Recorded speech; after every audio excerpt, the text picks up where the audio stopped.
so anxious to. No, just do that.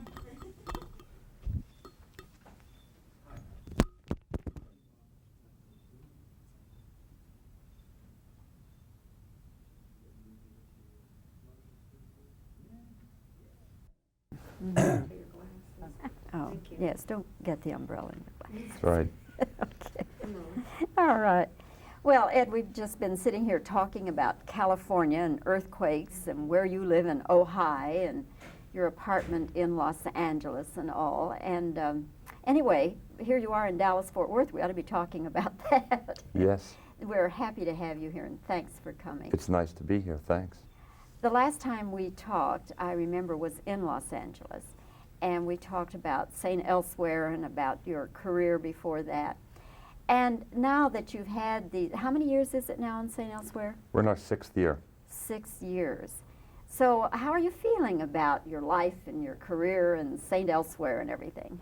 It's nice. It's a very nice job. I mean, there's few people that get to do a job that they like, and I feel very fortunate. And there's a lot of people who like to have a job, any job at all, even a job they hate in this day and age, So I feel very happy to have a job and one that I care about doing, and it's nice spending time here. We've gone to different, to the Galleria, and we're going to the town center today, and people come up and say how much they loved your work. You work in some, place that makes semiconductors or something. You're, soldering transistors on. People will come up and say, hey, I love that thing, that module you did on my cassette deck.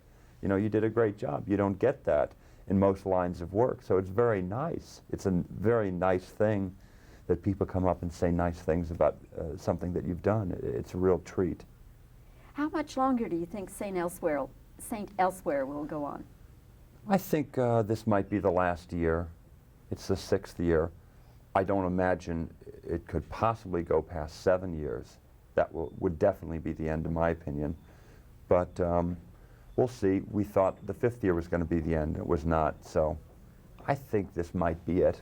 It's even money, pretty much.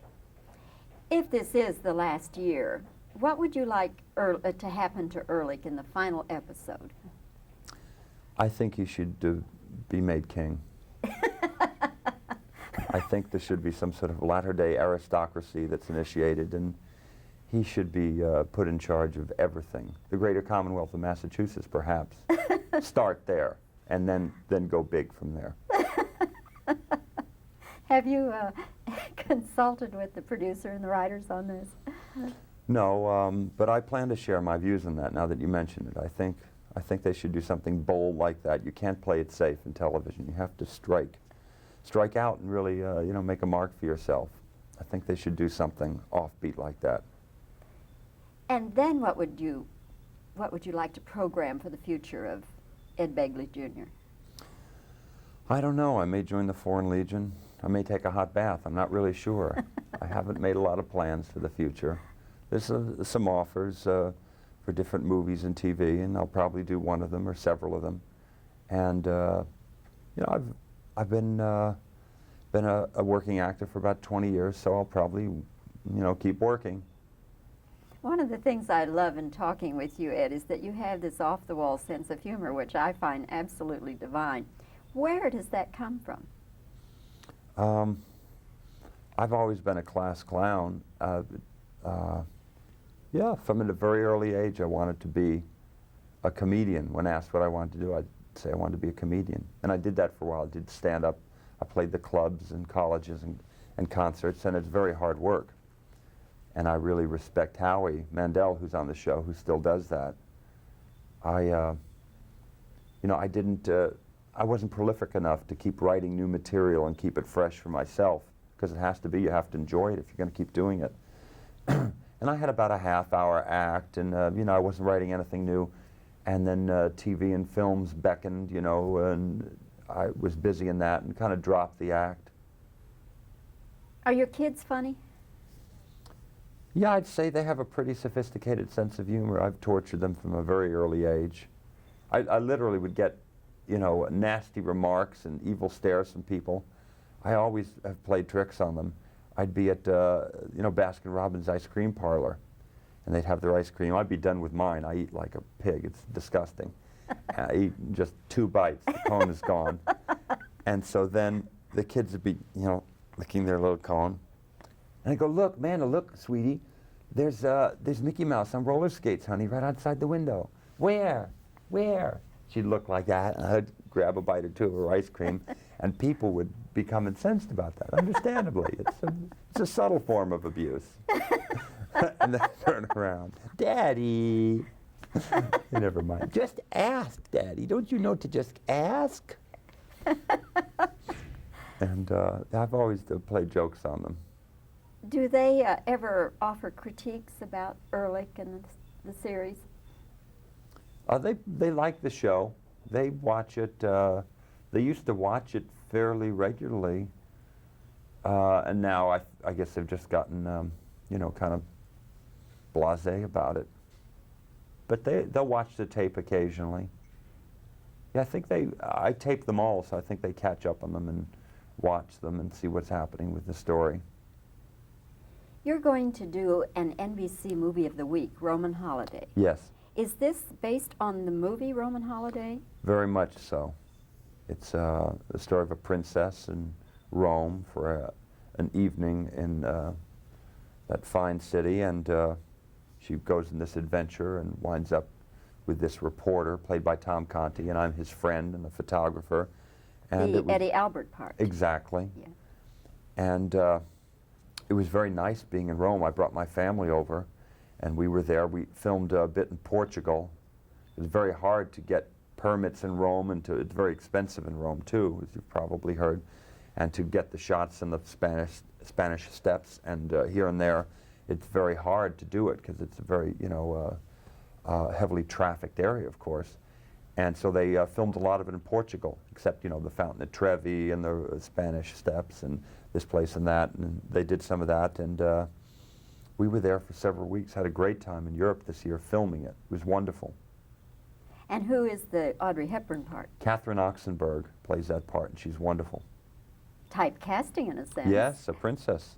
Yeah, yeah. Why did they decide to remake that as a TV movie? Why do you think? It was a proven commodity. It's a film that survived, that a lot of people like, and I've never seen it, I'm embarrassed to say. And I just didn't want to be totally crestfallen because I'd heard it's such a fine film to, you know, to try and remake something that's so well done. I just thought I'd play this script as it was and then see it later. So I'll rent the video and catch it now, see how we did. It'll be on November 30th on these NBC stations. As they say. Yes. Okay. In doing this role, was it something that a lot of people were considered for your role, or do you know that? No, I don't think they asked me to be part of it, and I didn't. If someone else was up for it, I wasn't aware of it. I think I was the first one set for it. You're just perfect for the part. When you see it, when you see the original movie, I think you'll understand why I say that. Oh, great. You're great.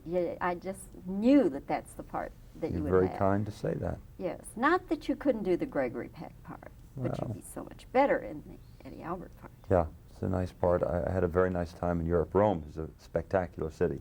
You can't get bad food there. It's against the law or something to serve a bad meal. And I would test them. I go in the kind of a rotten-looking place, you know, and say, "What's the word? I'm just doing a report. Give me." Someone explained to her in Italian, "I want the worst thing that you have, something that no one likes," and it'd be some sandwich with some tomato and sardines, you know, or something, and it was still great. It was great. Everything, every dish you get there is fantastic. You can't get bad food. The people are nice. They dress great. You know, the electricians on the movie, you know, the grips and people were dressed nice. They have nice clothes. They're very friendly people. I just love Italy. My first time there, and I loved it. I like it too. Yeah. A lot. You were on, weren't you, let me put it that way, weren't you on Lifestyles of the Rich and Famous? Didn't I see you on that? Yeah. I'm basically up for grabs. I'm for sale, so they offered me a trip to the Caribbean with a family. I bid. I went for it. It was very nice. Had a great time. And then they also came out. Part of the deal was they'd come out to Ojai and film there. And that was nice. It was a whimsical sort of piece. And I I had a swell time. I don't know if I qualify for rich or famous, but I was willing to play along if they were. Had a nice trip to St. Kitts. It's a lovely island in the Caribbean. And you got to meet Robin Leach. I had met him before. He was not along on this trip. Oh. He just stands in front of a microphone and yells once they've cut it all together. But no, he wasn't there. Why do you think he does that? Every time I see that program, I want to say, Robin, tone it down about 25 decibels. It's an affliction of the larynx. He can't communicate it. If he can't, he's incapable of whispering or speaking in a normal tone. The only way he can get the cords to vibrate is to push a lot of air through. Can you do a Robin Leach imitation? Robin Leach, Lifestyles of the Rich and Famous. I don't know. Everybody's doing it now. It's Dana Carvey started a trend, and he does it very well. And so everybody's doing Dana Carvey doing Robin Leach now. Does anybody do an imitation of Ed Begley Jr.? Not that I'm aware of. What do you think they'd do? How would they do I that? think they'd push their glasses up a lot, and I don't know what they do. I have no idea. I'm very unconscious of the way I act or move, so I haven't seen an imitation of me yet. Who knows? Well, Ed, don't change a thing. Don't change It's a it. sure sign of notoriety, though, when they start doing an impersonation of you. Thanks so much for coming by today. As always, I've enjoyed being with you a lot. Thanks for having me, Bobbie. And continued good luck on St. Elsewhere I appreciate and it. wherever else you go in life. Thank you. What it's called. I wish just I was making that interviewed up. Dudley, and they didn't have a title. He just told me that they had a script, and he had okayed it, and they were getting ready to do it. And he was so thrilled because the original writer, as you know, died. Yes. And so now that somebody has come up with a script that Dudley loves, he is really thrilled. But I didn't know that was the title, Arthur on the Rocks. Yeah, love I it. think it was in Thursday's Variety, Oh, so was it's it? fairly Okay. recent Okay. news. Okay, that's why I didn't know. Oh, that's wonderful. And John Gielgud, at the time I talked with him. It was Yeah. funny. It's a funny Oh, movie. it was, yeah, it was a good film. When, who is it? The father comes at him with that knife. He takes the knife out of the cheese thing and won't have him hold it. He goes, he's picked up the cheese knife. I think he wants to have some cheese. About 20 real big laughs like Oh, that, yeah. and about 1 million other medium to large Uh-huh. size. You know, my favorite line in Arthur.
Stand by.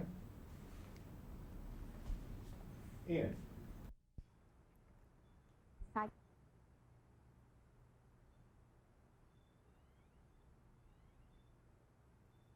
For the final episode, what do you want them to do with Dr. Ehrlich?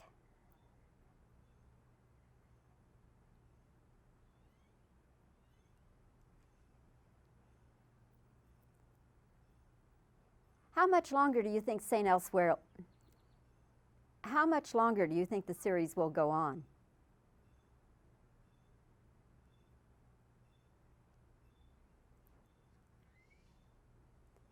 What kind of a dad are you? Are your kids funny? You have a boy and a girl. Are they funny?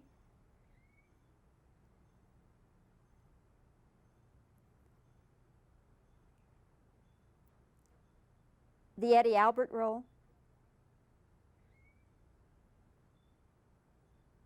The Eddie Albert role.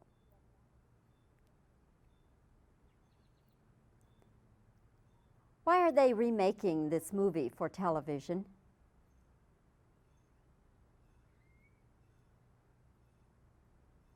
What was it like being in Rome?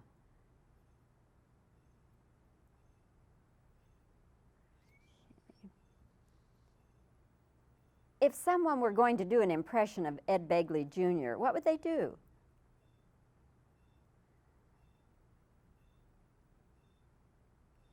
Why does Robin Leach yell all the time?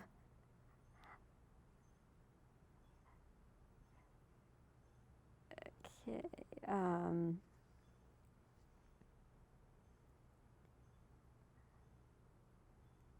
Okay, let's just do reactions now.